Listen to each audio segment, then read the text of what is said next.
Hi സുഹൃത്തുക്കളെ, ഇന്ന് ഞാൻ കൃഷിയിലാണ് കേട്ടോ. ഇതാ ഞാൻ കുറേ കപ്പ ഇട്ടിട്ടുണ്ട്. അത് ഈ കൊട്ടാരം വിഴുങ്ങി എന്ന് പറയുന്നൊരു ഇനം കപ്പയാണ്. അതിന് ശ്രീരാമൻ എന്നൊക്കെ പറയും. ഭയങ്കര വിളവാണ്, ഭയങ്കര ടേസ്റ്റിയാണ്. ഞാനിപ്പോൾ കാസർഗോഡ് ജില്ലയിലാണ്. എനിക്ക് കോട്ടയത്ത് നിന്ന് എൻ്റെ ഒരു സുഹൃത്ത് അയച്ചെന്നാണ്. അവിടെ ഇതേ ഉള്ളൂ, കാസർഗോഡ് ജില്ലയിൽ കപ്പയില്ല. അപ്പോൾ ഞാൻ ഒരു 10-21 മൂട് ഇങ്ങനെ ഇട്ടു. അത് പന്നിയൊന്നും കയറാതെ ഇങ്ങനെ അത് ആ ഗ്രീൻ നെറ്റൊക്കെ വലിച്ചു കെട്ടി. ഇനിയിപ്പോൾ കപ്പ കിളുത്തു. നല്ല വേനൽ കിട്ടിയതാണ്. ഞാൻ വെള്ളം ഒഴിച്ചിട്ട് ഇത്ര ആക്കിയതാണ്. ഇനി ഇതിന് വളമിട്ടുകൊണ്ടിരിക്കുകയാണ്. ഇപ്പോൾ ഇന്നലെ നല്ലൊരു മഴ കിട്ടി, ഭയങ്കര ഇടി മഴയായിരുന്നു. അപ്പോൾ ഇന്ന് തന്നെ വളമിട്ടാക്കാമെന്ന് വെച്ചു. വളം എന്നാണെന്നറിയോ? ആട്ടുംകാട്ടും ചാരം കൂടെ കൂട്ടി ഉണ്ടാക്കി നല്ല വളം. അതുകൊണ്ട് ഇങ്ങനെ ചൂടിങ്ങനെ അങ്ങോട്ട് വകയും. ഇങ്ങനെ ഇച്ചിരി അകലെ വകയാണ്. വില കഴിഞ്ഞില്ലെങ്കിൽ വേരിപ്പം നീണ്ടിട്ടുണ്ട്. ആദ്യം ഞങ്ങൾ നട്ടപ്പോൾ കുറച്ച് വളം മണ്ണിൽ കൂട്ടിയിളക്കിയാണ് നട്ടത്. ഇപ്പോൾ വീണ്ടും ഇത്ര ആയപ്പോൾ വീണ്ടും കൂടെ ഇനിയും വളം ഇട്ടിട്ട് ഇതിൻ്റെ ഇട കിളച്ച് മട്ട് മൂടിക്കഴിഞ്ഞാൽ അതിലെ ഇത് ഇങ്ങനെ ഇടണം. ഈ വളം ഇങ്ങനെ ഇടുക ചുറ്റിക്കിടെ. ചിലവരും കപ്പ കൃഷി ചെയ്യുന്നവർക്കെല്ലാം അറിയാം. പക്ഷെ ഇപ്പോൾ ആരും കൃഷി ചെയ്യുന്നില്ല. കൃഷി ചെയ്യാൻ ആരുടെയും വീട്ടിൽ ആളുകളില്ല. കുട്ടികളെല്ലാം വെളിയിലല്ലേ, കാരണവരിലുള്ളൂ. മലയാളിക്ക് കപ്പ വരണമെങ്കിൽ കർണാടകത്തിൽ നിന്നോ തമിഴ്നാട്ടിൽ നിന്നോ വരണ്ടേ. ഇപ്പോൾ ഉണ്ടോ ഇതുപോലെ ഇത്രയും പാത് ഇട്ട് കഴിഞ്ഞു. എല്ലാം ഇട്ട് കഴിഞ്ഞു. ഇത്ര ഇട്ട് കഴിഞ്ഞു. ഇവിടെ നിന്ന് ഇടാനുണ്ട്. എന്താ അവിടെ എല്ലാം ഇട്ടതാ.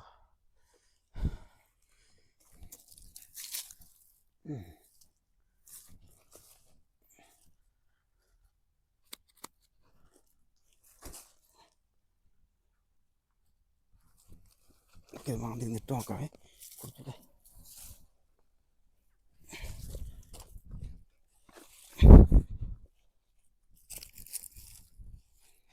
നമ്മൾ പണിയെടുത്താലേ നമുക്ക് തിന്നാൻ പറ്റുള്ളൂ.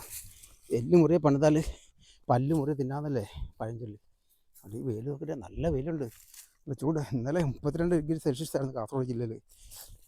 ഇന്നുണ്ട്. ഇന്ന് രാവിലെ നോക്കുമ്പോൾ 30 ഡിഗ്രി സെൽഷ്യസ് ഉണ്ട്.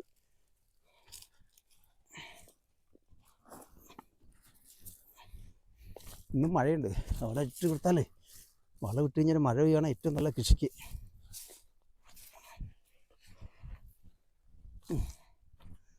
വളം ഇടാം.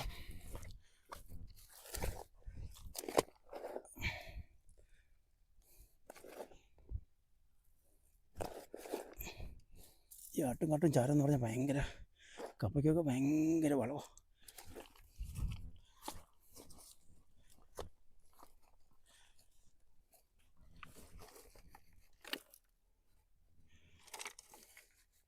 അപ്പോൾ ഇതാ വളം ഇട്ട് കഴിഞ്ഞു കേട്ടോ. ഇനി ഒന്ന് മൂടിയേക്കാം. ഇത്ര പെട്ടെന്ന് മൂടിയാലേ നല്ല വെയിലുണ്ട്, നല്ല കരിവെയില. എന്നാലും മൂടി വരുമ്പോൾ വിരലുകൊണ്ടൊക്കെ ഒന്ന് ഇളക്കി കൊടുക്കാൻ ചൂട്. ബാക്കി ഇത് തുമ്പുകൊണ്ട്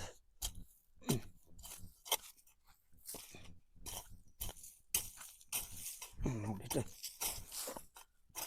മണ്ണും കൂട്ടി കൊടുത്താലേ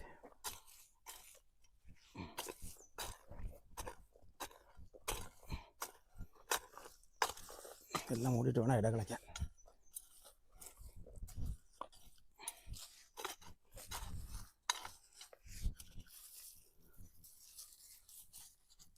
ഈ ഉടലിലേക്ക് വീണ കാണുമ്പോഴൊക്കെ എന്നിട്ട് കളഞ്ഞാൽ ഇപ്പോൾ സൂപ്പറായി. ഇങ്ങനെ വേണം മൂടിയെടുക്കാൻ. ഇങ്ങനെ നോക്കാം.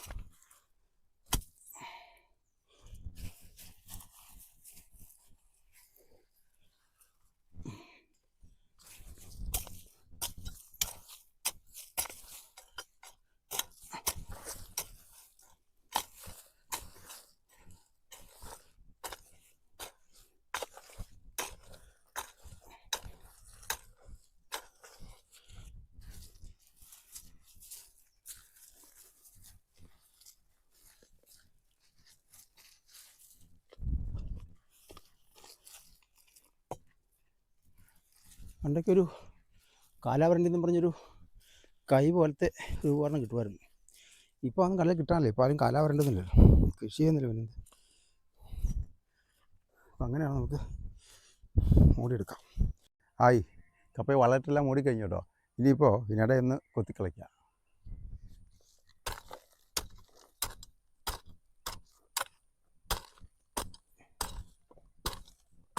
ചെറുതായിട്ടൊന്ന് കളിച്ചാൽ മതി.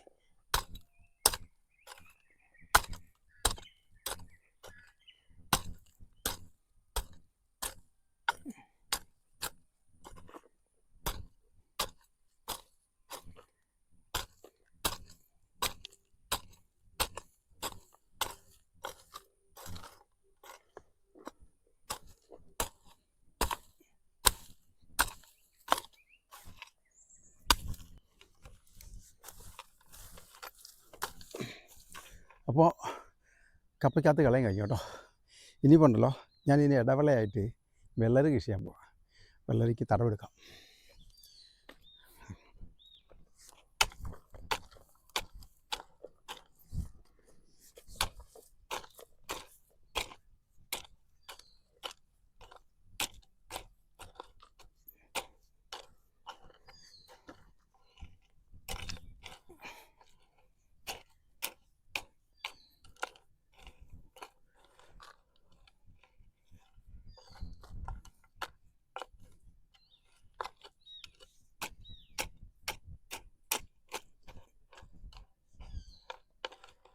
അങ്ങനെ ഒരു തടവായി.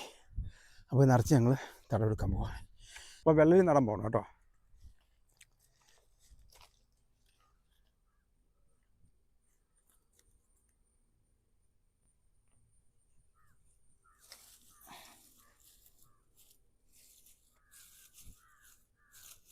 അപ്പോൾ കപ്പ നട്ടു, അതിനിടയ്ക്കൂടെ വെള്ളരി നട്ടു ഇടവിളയായിട്ട്. അപ്പോൾ ഇനി നമുക്ക് ഇത് വിളവെടുക്കാറാകുമ്പോൾ നമുക്ക് വീണ്ടും കാണാം. അപ്പോൾ ഇതുണ്ടല്ലോ, ഈ വീഡിയോ ഇഷ്ടപ്പെട്ടെങ്കിൽ ഒന്ന് ലൈക്ക്, ഷെയർ, സബ്സ്ക്രൈബ് ചെയ്തോളൂ. അപ്പോൾ മറ്റൊരു വീഡിയോ ആയി വീണ്ടും കാണാം. വിജയ്.